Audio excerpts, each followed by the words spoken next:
what's her name that does the Cash Me Outside girl who's going to speak at Oxford. Bad Baby. She's going to speak at Oxford? Yes. What's she going to talk about? I don't know, but they want to hear it.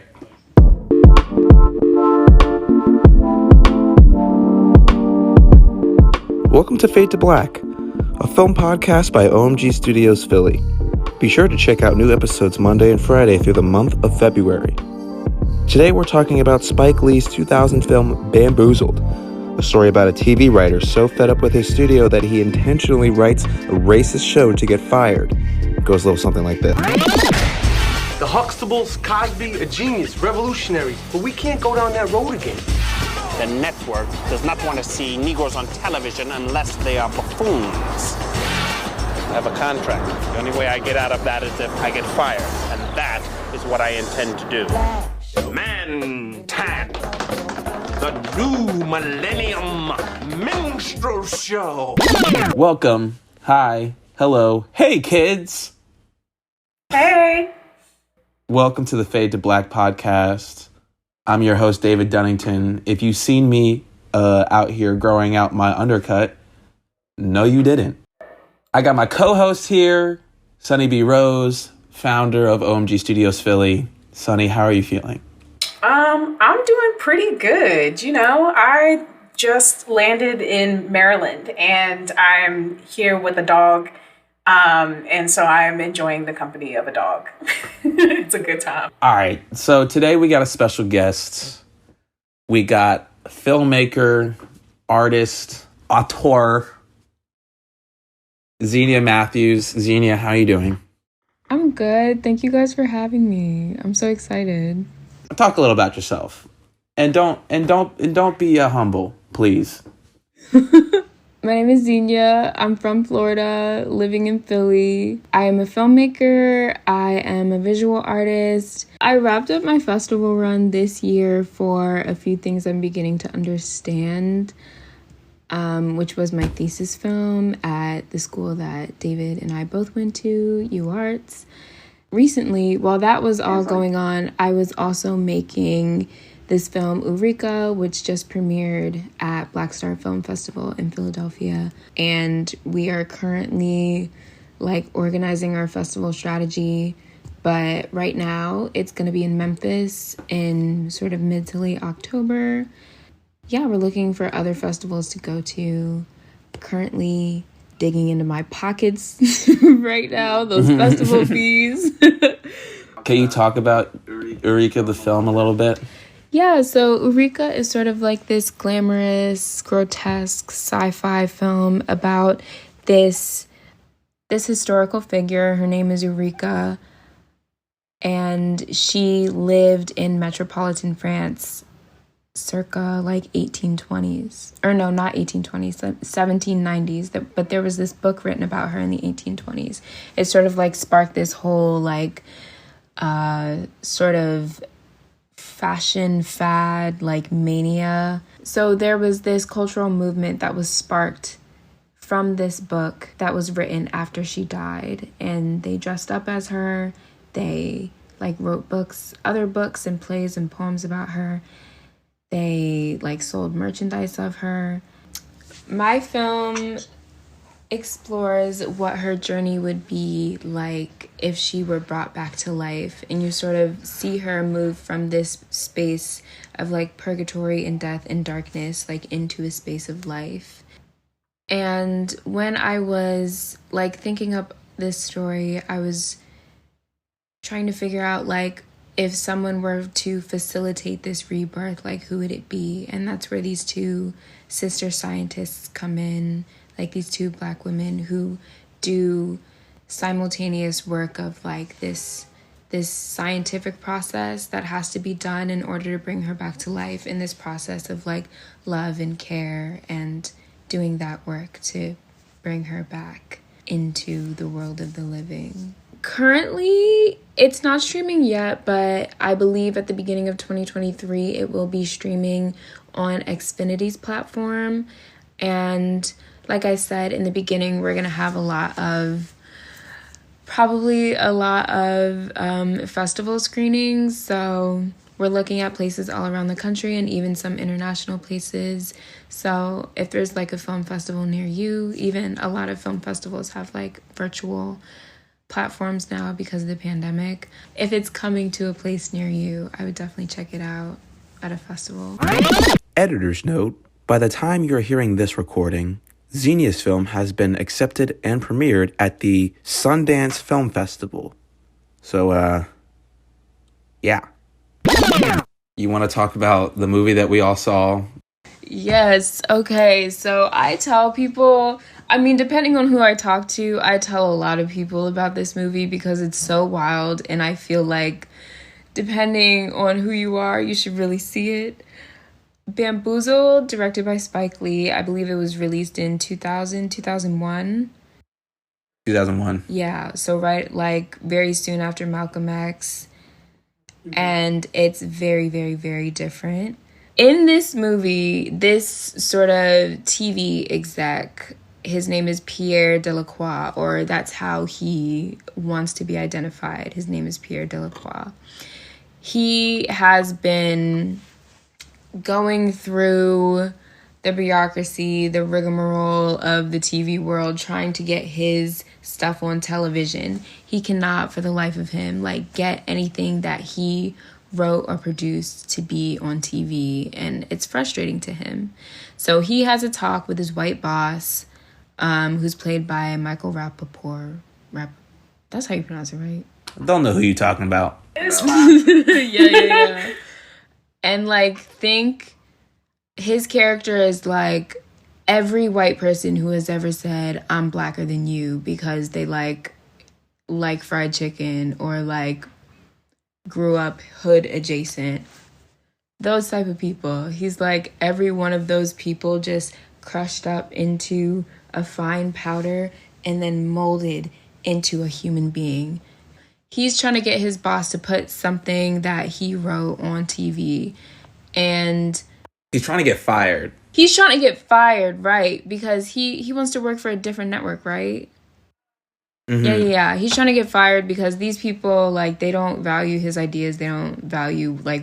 Well, also, it's like he wasn't initially trying to get fired from this network until he was trying to pitch all of these black middle-class shows, and dude was just like, we want things that are blacker than this. And so he's like, I'm about to give you the most racist, blackest thing I can find, just to like prove to you that this isn't actually what you want, that this isn't what you think is supposed to happen, but it backfires on him.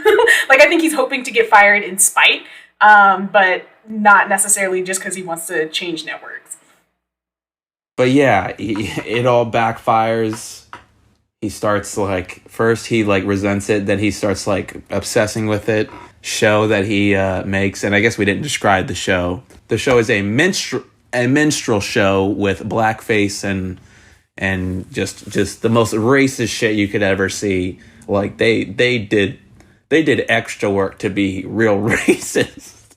He becomes obsessed with it, starts putting like minstrel and blackface dolls all over his room and like all the memorabilia for that, and like enjoys the praise of being satirical, quote unquote satirical, and it's this like commentary on satire itself and how like just everybody's just like laughing at black people or just minorities in general. They try to claim blackness in their own way, and it's obviously this is the most like blatant version. Like this is a very blunt like idea of that. Like in real life it's a little more subtle, not always, but it's a little more subtle than just like a whole audience of people wearing blackface and then talk about how they all niggas.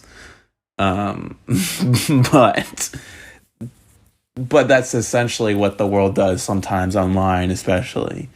It's like his intention was to make money, and like show black people in a light that he hasn't seen. But then by allowing this full minstrel show to take place, he clearly just sold himself out, because like even when he thought everybody was gonna laugh or just like be offended and like not move forward with this, like his point was to try to show this and show people like this isn't what you really want, like realize that this is really, really racist, but like they drank the Kool-Aid. They really liked it, and they were like, yes, please, Black person, continue to like give us permission to make fun of Black people in this way, because this is what we all thought, and now you're telling us like it's cool. But like he profited off of it, and so he just continued to step into his own set of blackface. Like he became the real coon, and was like, I only aspire to be in these positions that white people are in. I just want to have the fame and the fortune without really recognizing or reckoning with the effects that this has on Black people and the community. Yeah, that's kind of where I'm at. And then like even turning like that was good. The folks who were just in this, like who really needed the money, he took their image and just profited off of it as well, turned them into coons, and used them as pieces and pawns inside of this whole minstrel show, which really sucks. Like even to get so far to the pilot of asking so many people to audition and put themselves through this just to prove a point is kind of wild. To begin with, even like when he starts fantasizing, or I couldn't tell if this was a fantasy or like a real life thing, but like when he starts winning awards and he's like, yes, once they see that I am the grateful Negro, then they will never let me go. And it's like, that's wild. And even to your point, David, about bringing all that memorabilia in, like Sloan, like his assistant brought it in as a reminder, like this is what people see you as, this is what they will continue to see you as. And he just starts to populate it as populate his space with it, because he's like, no, this is who we are. This is the money maker. And it's like, dog, you completely missed the point. Like, he is trying to sell this sort of sanitized and like palatable version of Blackness to the network. I don't like. I'm not as liberal with the word coon on some niggas, but like, yeah, he's on some shit. And Spike Lee would call him a coon for sure. Like, but and even like down to his like accent, and I guess that can lead into some of the performances now. So we forgot to mention that he's played by Damian Wayans, and he does a great job because he's being silly and over dramatic, like melodramatic, but he's doing this Sidney Poitier voice. It's weird. It's like kind of bad acting, but like I was dying the entire time. Just his fucking Pierre Delacroix like voice. It's like, these are Black people with blacker faces. Like, that shit had me dying. Sorry. A mixture of that plus the music. They were using like the R&B music with like the camera. They're using like a Sony Mini DV handy cam, which like, this is post Spike Lee getting like shouted out at the Oscars and like making Do the Right Thing and Malcolm X, these huge budget movies that are shot on film and like have huge reflectors and stuff. You're just using a bunch of mini handy cams, and sometimes they're framed like security cameras at times. I don't know if it was because of the budget restraints. I looked up the budget and they said it was a low budget of $10 million, which seems like still a lot even for the 90s. But I don't know. I'm not going to act like I know that, like, I mean, that's definitely a lot. Was like in the 90s. I didn't do my research, but it's just crazy the way it looks. Like, it looks like a soap opera, and it feels like a soap opera at times. But the performances, besides his, are so good and genuine, and they feel like real people. But like, she's great. She feels like, I don't know. I've always felt like she's really good, like with like her looks. I don't know. She just got a lot of like good subtext in her face. So that I'm just hyping up Jada Pinkett's acting. Sorry, guys. Tommy Davidson plays Womack / Sleep and Eat. Savion Glover, who doesn't have a lot of credits, seems to be just mostly a dancer. Plays Mantan / Man Ray. All have great performances, very genuine, very like, feels a little unscripted at times. There's a lot of real genuine moments in it, and then there are a lot of like quirky moments. It's I said this for Watermelon Woman, like just with all the symbolism and like the use of camera, like whether you like Spike Lee or not, or any of his politics, like I feel like this is one of those things where like as like an observer of art, you would like want to just deconstruct like through and watch multiple times. And like, I love the cheapness of it. I love that he did that. I love that he just like proved that he can, like, that's one of his best films, like top 3 TBH. So for Damon Wayans' performance as Pierre Delacroix, when I first saw the movie, I was like, oh, this is weird. It's like very jarring when you first see it, but it just starts to become like part of the world and like part of who his character is. And like, he's so fake, like he's such a caricature, like grounded in this world that feels like very real. I wonder what Spike Lee's like reason for keeping it that way was, because like I feel like it was maybe like they were playing around or something, and Spike Lee's like, oh no, but keep that. Like, it just seems like very fake, but as the movie goes on, you like forget that it's there, or at least I did. He definitely disappeared, I feel like, a little bit into the role. Like, I feel like I didn't see Damian Wayans after a while. Yeah. I just felt I was watching this crazy guy. Like, at first, I'm like, oh, my wife and kids. Like, that's what I'm seeing. But, like, as the movie goes on, I'm like, no, this is Pierre Delacroix. And I don't know. It's very interesting how that happens. Everything, I'm just going to echo everything that you said about most of the performances. Like, they're all really good. They all create this like absurdist world, and the realist characters are sort of the characters who put on the biggest performance, which are Womack and Man Ray. Yeah. Like, they are acting. Like, this shit is beautiful. Like, just like the way that their characters are grounded in reality, and then they go to this sort of like, just like put themselves like back in a time machine. Because like, let's talk about the minstrel show. That shit is like so well produced, so well performed. Like, that shit is they shot it all on like, you know, on tape, but then they would reformat it to film, and I think they did shoot some of the minstrel show on film, because it looks completely different. I mean, obviously it's the lights and like, you know, everything looks different with like professional lighting, but like it looks so much different. And the minstrel show is just like, it's the type of racist that like only like I could think like a black person would come up with. That's just like, not only, but like, well, because obviously let me rephrase that. Like, the amount of excess that he's just like putting, like the watermelon bringing the dude back to life. They live on a watermelon patch. They're in a chicken coop trying to catch chickens and pretending to be chickens. Oh, okay.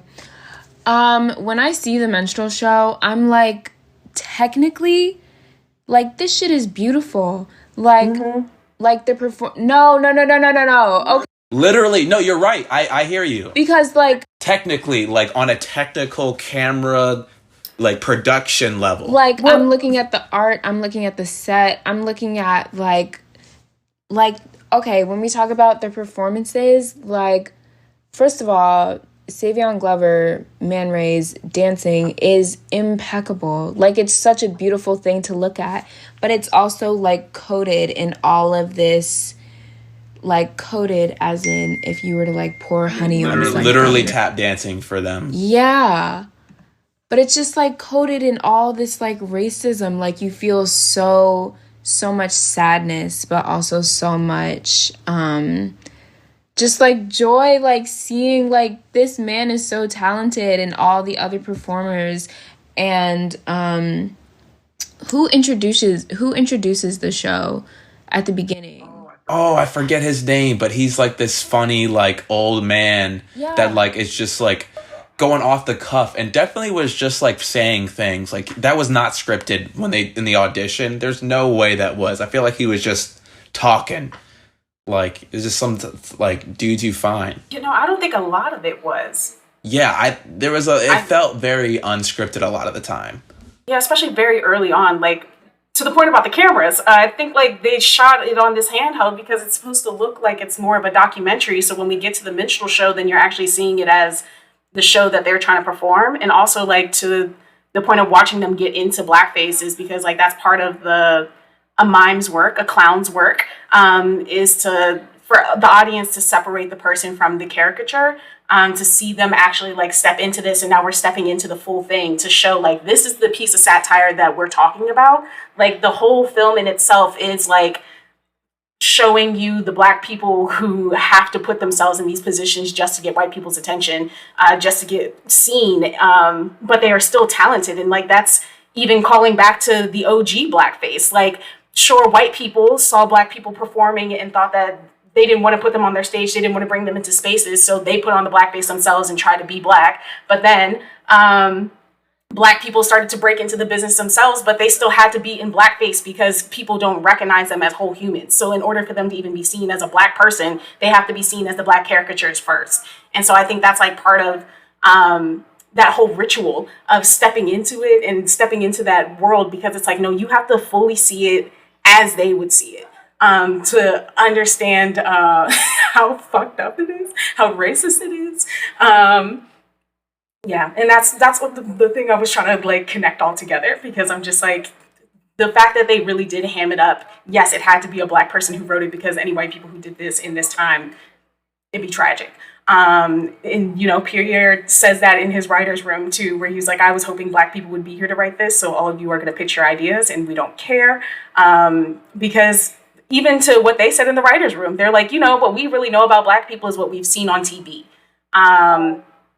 And I think that's how a lot of like non-Black people come to know Black cultures. I think that's how a lot of us get to know other cultures that aren't our own, is just like based on what we see on TV. Absolutely. And to bring the new millennial minstrel show to this century really sucks, because that is like the old versions of Black people that people know. That's like the stereotypes that they've built, and they just continue to walk in it. And it's really sucks to see like the audience members and like people who seemed like they were put off by it at first also get really into it, and everybody's just into like Black people. Yeah, because I mean, how much of Blackness do we know because of TV and movies? Like, I'm a kid from the burbs, like Fresh Prince was like introducing me to a lot of ideas, watching Will come into this rich Black family and be like, oh, so this is what Blackness looks like to y'all compared to like these other places that I've been. I wouldn't have known what other Black people are like if I didn't get to experience them. Everybody wants to be Black, but nobody really wants to be Black. And that's this. Yeah, absolutely. Yeah, and like there's the first time I saw it, and I still have this thought, like there's no way you can't, like you could, it's so easy to like write an article about this movie and then just like tie it to like Twitter or TikTok and just like the internet of like using like people pretending to like, or people like adapting like Black vernacular and like online, and then like calling it stan language, or like appropriate like on TikTok there was a really bad phase of like calling people like hot Cheeto girl, and that was just basically a way of calling like shitting on like Black girls or brown girls, whichever, like I don't know, but there was just a phase of shitting on Black girls on TikTok, and I just feel like that it's just kind of like it told us what was already happening, but like it like is also just like it's still relevant, and that's horrifying because it's 20 years old, and it feels like, I don't know, like what's her name that does the Cash Me Outside girl who's going to speak at Oxford, Bad Baby. She's going to speak at Oxford? Yes. What's she gonna talk about? I don't know, but they want to hear it. maybe she's gonna talk about what happened at the Dr. Phil camp. Okay, I feel like there is like a super relevant conversation about like blackness being co-opted via like white people, white channels, white something, and like that being celebrated. Meanwhile, like making fun of them still. Yeah, exactly. Like you mentioned the Catch Me Outside girl, Bad Baby, Danielle, Italian last name. Yeah. Like there's her, there was like the whole like Kim Kardashian for the whole 2010s, but now she's a white woman again. So there's that. That's a whole nother conversation. You got Miley Cyrus, you got the period girl. This bitch. Period. If I see this bitch one more time, like, oh my God, I just want... Talking about Ben Franklin, I'm done. We're done. I can't. Someone said she looked like George Washington, and I was done. I'm sorry. But it's also, like, David, you mentioned black people being in the audience at the minstrel show and, like, really vibing with it. Like, it's not, like, who's seeing Tyler Perry movies every year? Like, it's not white people. Like, we're filling up those theaters, like, seeing Madea movies however often he comes out with them. Like, we haven't seen 13 other movies like that. Like, and, like, it isn't, like, the same stereotypes and, like, the same shit that he keeps perpetuating in these, like, mediocre-ass movies. I feel like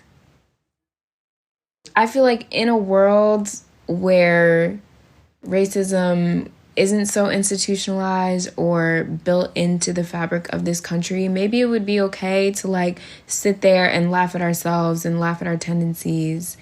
But like, but like, I just, like, we live in reality. Like, I think there's like a sense of like black people doing that on Black Twitter that's like not super like shit. Like there's a way to do it. Like I've seen people like be like, I don't think this is just black people, but I saw someone tweet like black people always be turning off the microwave before it can like go off. Yes, like, I literally before the alarm can go. Like that's harmless, right? That's silly. Not like, oh, they're dumb or oh they're more likely to commit crimes. Ha.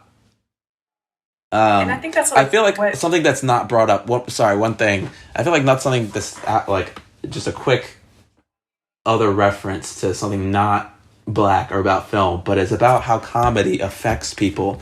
Is the episode of SpongeBob where he makes squirrel jokes, and he's making squirrel jokes, and Sandy goes outside and goes to the grocery store, and some kid is like talking to her all stupid, and his mom is like treating her like stupid. And the whole point is that jokes have effects on people, and that shit came out in 2004.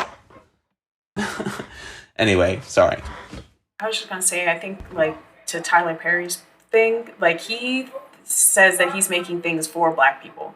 Like, and initially that is like what his whole Chitlin circuit was. Like he was running through like the churches and the Bible belts. And Aunt Medea is somebody's Aunt Medea. Like you go watch the plays, they're so relatable. These are songs that you hear in your grandma's kitchen at every cookout reunion. But the problem is when Tyler Perry gets to the big screen and now it's other people who are just assuming, because again, this is their only reference for blackness, that this is what black people are, and that's what becomes the problem. And that's the thing about Bamboozled is like, it's, some people were like, oh, well, it's made by a black person, so therefore it's okay in the eyes of white people, but it's still making fun of black people for white people. Like, he didn't make this show for black people to see themselves, even though like that's some of the dialogue that they have in the beginning of the minstrel. It's just like, look out your windows and like start telling people like, I don't want to see these crack babies. I don't want to see y'all jumping out and like losing your jobs and stuff. So like he's talking to black people from the face of black people, but it's still all for the gaze of white people. And that's what like leads that whole like Mau Mau gang like to come and attack an actual black person for being an image of something that's not a black person. But the line gets real blurry and confusing if you are not a person within the community, I guess, or not in on the joke. Like real lives suffered, like real people were hurt because of some imagery and because we couldn't get past what we saw as an image and what that image does to the people. For real. And it like raises a lot of like interesting like questions about like just being seen and what it is to be seen. Like I always think about the scene where they're putting on the blackface, and Jada Pinkett's character Sloane describes it of a process where they like burn corks and they like mush it up in the water, and like once it becomes like this sort of like ash paste, like that's when you put it on your skin, and you have to like put cocoa butter on to protect your skin, and it's like this very harmful substance in itself. Like that scene has always been so beautiful. I remember when I first saw this movie in school, we read about W.E.B. Du Bois' theory of double consciousness, of like having a face that the world sees, but also having the face that you see, and knowing who you are, but at the same time knowing how you're seen.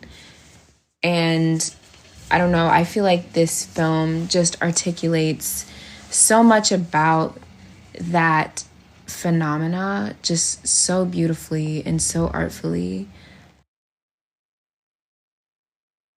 I think that one and that was a great point.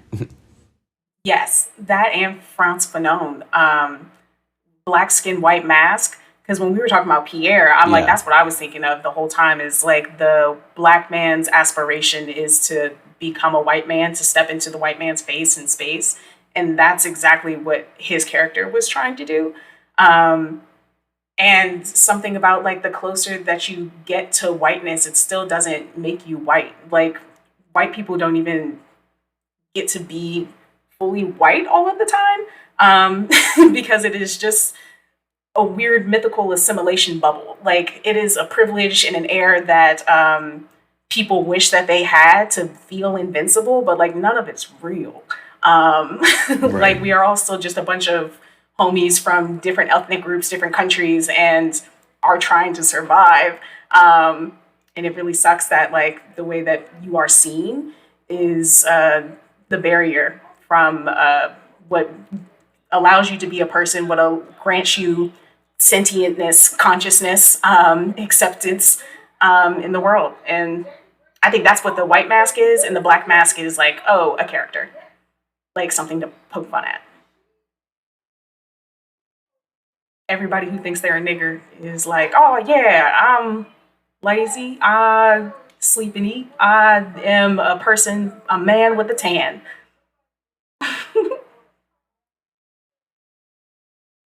It's just also this weird like wanting to like, and I'm not even saying it's directly said in this, but like this need to want to be like the underdog, and like conservative like talking heads will always try to like whitewash Martin Luther King, or like be like, this is the new era. I've heard people say this is the new modern lynching or something, and someone just got like a milkshake thrown at them or something. Like this, that's not a lynch, sir. You got a milkshake thrown at you. Sorry. You ever been to middle school? But yeah, like, I don't know. And like that whole scene of like everybody claiming that they're a nigger. And like, I don't know, like this idea of like, not that blackness is like this like bottom of the totem pole idea of like, because it's weird, like everybody's racist against each other, but we do feel like everybody like just universally hates black people. Like, yeah, worldwide, like Pitbull. Worldwide. I mean, that's white supremacy. Not that Pitbull hates black people. I'm just saying, like, we are the Pitbull of being hated. We are Mr. Worldwide.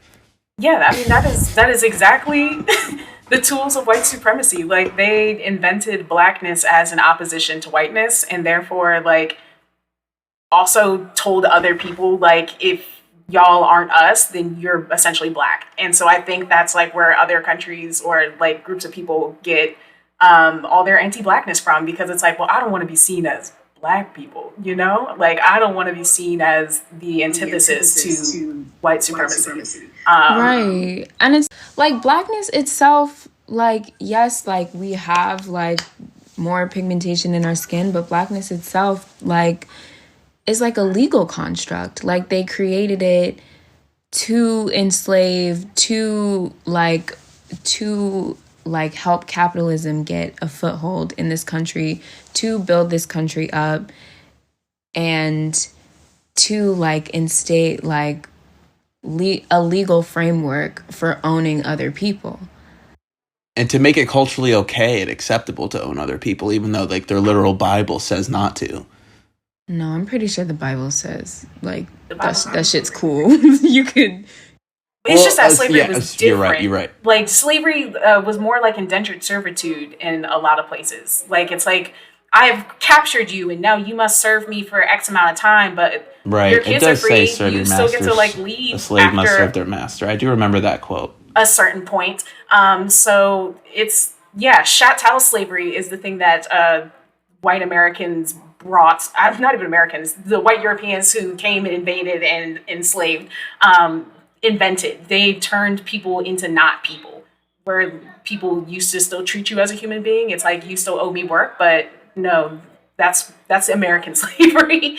Right. There is nothing. There is no form of slavery in history around the world that is like chattel slavery. Before we get to the final thoughts, I want to talk about how funny the movie actually is. Oh my god, it's so funny. Like, we've been talking about all this grim shit. It is so funny. It's weird. Like, the end gets really dark, but like throughout the movie, it's hilarious. Even like it's hard not to laugh at some of the minstrel. Actually, it's funny. The minstrel scenes are like not funny.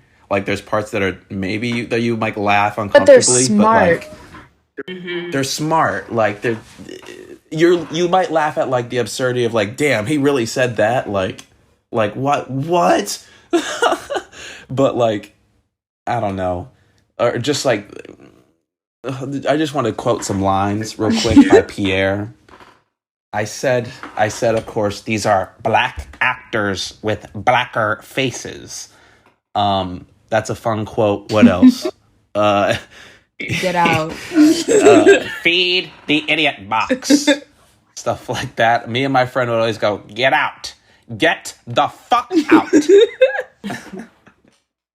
Also, just like the candid conversations are funny. Paul Mooney is in it, and Paul Mooney has like what seems like not scripted by Spike Lee stand up. And he acknowledges that Pierre is putting on a fake voice, and that maybe that's not even his real name. His name is Peerless, which if you think of like the whole thing as like a minstrel, then it's like, okay, so you are the character of the person who actually has no friends, and so you're just trying to pull these things together. You put on this French faux name so that way you can make something of yourself when you are peerless, sir. Never forget. Trying to sound like maybe he's trying to be like trying to have a Du Bois sort of name. Like, we talk about W.E. Du Bois, but like we don't talk about like how classist he was and like his analysis of blackness and all that shit. So that is like very apt to like for him to like name himself as this like sort of like pseudo French like W.E.B. Du Bois, and see himself as like the vanguard to tell these stories. Yeah. Like, but like I actually texted, like, my friend texted me while I was watching the movie, and I was like, this is a movie, it's like fucking wild. And he was like, oh, I think I saw that like a couple years ago. It was so funny. Like, that's the only thing he said about it. I'm like, yeah, it really is so funny. It's absurd. It's very absurd, and it's like, sorry, another quote I like is, I don't want to see anything black for at least a week. It's just like so weird. The whole time you're watching it, you're like, what? But also like there are these great performances. Like there are these actors and performers that you know and love. There are these performers that you're getting to know, getting to love. Like Spike Lee's like repetition sort of thing that he's known for like amps the humor up. But even when like it gets sour at the end, the last shot of a person who is dead with blackface on them, it's funny looking.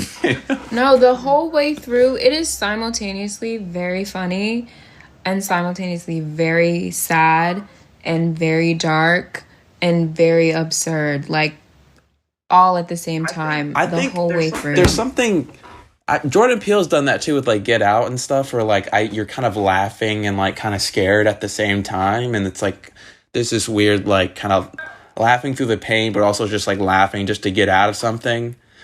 I laugh. And just a mixture of that. And life is kind of like that. Like life is kind of this uncomfortable laughter, and like horrible things are kind of look absurd. Like when you get shot, you look like a goofy guy just falling to the ground.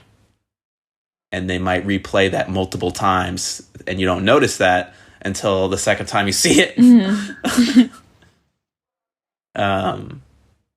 I think that's why he sets it up at the very beginning and explains this is what satire is. And that's why throughout the film, like Jada Pinkett is dropping all these history hints and like giving you the context, and they give you flashes of like other Spike Lee movies, but like the actual like Manny shows that they are referencing, because it's like, no, you need to know the history to understand what's going on here. And I think they do a really good job of setting that up and kind of explaining like that was their intention with the new millennial minstrel, is like, we have to show this so that way people know how wild it is and we don't repeat it. And that's what the film is trying to do. We have to show this, but responsibly, not the way that Pierre does.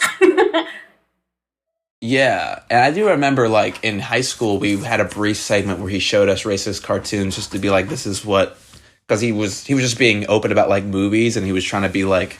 He was talking about Reconstruction and, like, the Jim Crow era, and he was trying to be, like... The media was very much a part of this, like... And he showed us Lazy Town, which is also pops up in the clip. Lazy Town is the famous one. Not the cartoon, not the puppets. But think about there was a thing called Lazy why Town. They brought that show back and just started coloring people in different colors. Because, you know, the Mummers do the same thing. The Mummers Parade was all about blackface, and then they just started putting themselves in pink and blue and said it's not blackface. Clowning is essentially still blackface. Lazy Town is literally just like black people that look like a bunch of monkeys, like that are just like blatantly lazy. And it's like a very like blum blum blum bum bum bum bum like cartoon. Yeah, look it up. But anyway, re-examine all of the media. I could see him showing Bamboozled, and that would be I could see us as juniors in high school even being like normies that we were, not like giving a fuck about art and shit, understanding the point. So yeah, I agree. A modern audience could totally understand, especially like with the camera and like all the weird, like they would just get that this is an artsy fartsy thing that you're supposed to read into it. Like people get that shit. I think this is a better thing to show than just the straight up racist cartoons, because those thought that they were doing the right thing, you know? Right. Yes. And it's like, I think it's better to show this than any of, like, so I remember in school they showed us Birth of a Nation, and like, yes, we had like readings with it, and yes, like, yeah, we all knew it was shit. Like, it was a horrible thing that reinvigorated the Ku Klux Klan and like sparked this whole cultural movement. It was played in the White House, like all this stuff. But there are clips of Birth of a Nation in Bamboozled, and like just enough, like you don't have to watch that whole 3-hour movie to like learn something from it. Like I feel like showing this in a classroom might be even more useful than like showing the whole like unadulterated like absolutely like movies or cartoons or things like that. Like I definitely think that with stuff like this, it's better to have that like voice and that just that context, like telling you, like, just to be very, very clear, like, I'm showing you this so you can learn, but this shit is not cool. Like, yeah, absolutely. So any kind of final thoughts, any like sort of like, not even about the movie, well, it could be about the movie, but like more so like main takeaways, if you want to recommend it to people. Obviously I think we all would, clearly by that last conversation. How does this rank in your Spike Lee movies? Like, is this your favorite one? Is this your second favorite one? Is it even in your top 5? What we thinking? for Spike Lee movies, so I love this movie. I love this movie so much. I feel like it taught me so much about film and about Black film. But also, I don't know, I love School Days. It's probably like them two are fighting. I would definitely put this in my top 5 of Spike Lee films. This was my first time watching it. And I had like made it a life mission to watch all of Spike Lee's movies, but like this one was not easily available. But I paid my $2.99, so here we are. 19? Where did you buy it at? Oh, $2.99 to rent on Amazon Prime. Oh, I thought you said 19. I was like, girl. No. But definitely top 5, because I'm like, shout out to all of these performances. Shout out to like this strategy of like giving us all this educational information, but also like making it really funny. Like clearly labeling who is who. You could easily find yourself somewhere in this film. If it's one of the white folks in the writer's room who's like, I watched The Jeffersons, or Mantan, who's like, as long as I can tap, as long as the hoofing is real, I'm good. Because it really sucks to be blackface out here and like trying to make work for yourself, for your people, and you still have to talk to the white gays regardless. Like, we can't ignore that context, and everything is made within that, and it sucks. But yeah, shout out to Spike Lee for pointing that out and making it clear what that looks like. Yeah, I think this might be top 3 for me. I mean, I think Defy Bloods might be my new favorite one, because that movie is fucking awesome. I'm like, that is a seasoned Spike Lee film. Like, whoo, that man is grown. But this might be 2. This might be a close second.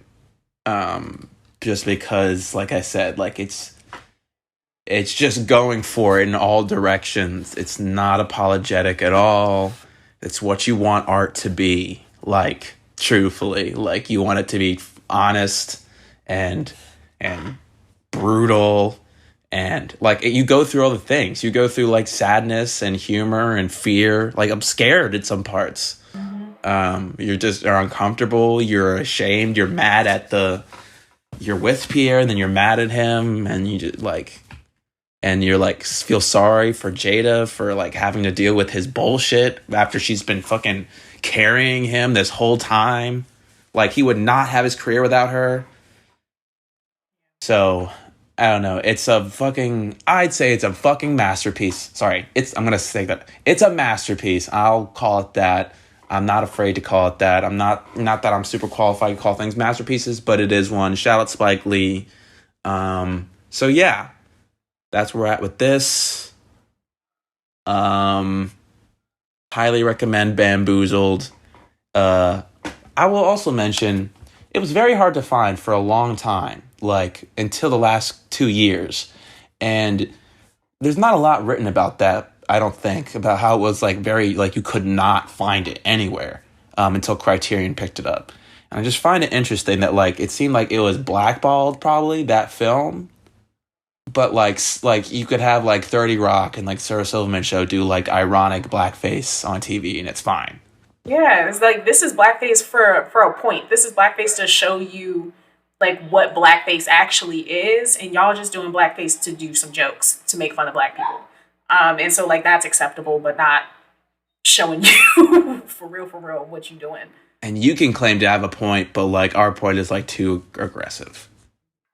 All right. Well, Xenia, if it's out by the time we release this, where can we watch your amazing short sci-fi film, Eureka? It'll be streaming on Xfinity through their Black Experience program. Wait, let me say it again. So my short Eureka is streaming on Xfinity right now as part of their Black Experience program. Pause. Okay. My short Eureka will be streaming later this year as part of their Black Experience program. Like, can you remind folks when they can hear new episodes of Fade to Black podcast? Yeah, so be sure to follow OMG Studios Philly on Instagram, Twitter. Visit omgstudiosphilly.com where you can watch or follow the whole Fade to Black film lineup. So shout out to you, Xenia, for bringing Bamboozled in. And then you can tune in with us every Monday and Friday throughout February and listen to us talk about some of those films. But, you know, like, let us know your thoughts. How do you feel about being bamboozled or whatever comes next? And, you know, also be sure to go to our site and donate because the Fade to Black podcast is a lovely accessory to the Fade to Black. It's a Blackity Black Film Fest, which we were unable to do this year in 2023 due to just lack of funding, for real. So please support Black art, support Black dreams, Black businesses, and help us bring this back because that's where I got to meet Xenia in year 1 of the Fade to Black Film Fest and, you know, been a fan ever since. Look at us. Xenia, is there any other places you want people to find you? You can tag your social medias or website if you want. If you don't worry about it. But yeah, you can follow me on Instagram at Glassdick. That's GLASSDICK. And you can also follow my film Eureka on Instagram at Eureka Film, OURIKAFILM, Eureka Film. And that's glass dick. Yes, it is. Correct. I just wanted to make sure. I've been David Dunnington with Sunny B. Rose, Xenia Matthews. This is Bamboozled. Watch it at your own discretion. But watch it, though, still.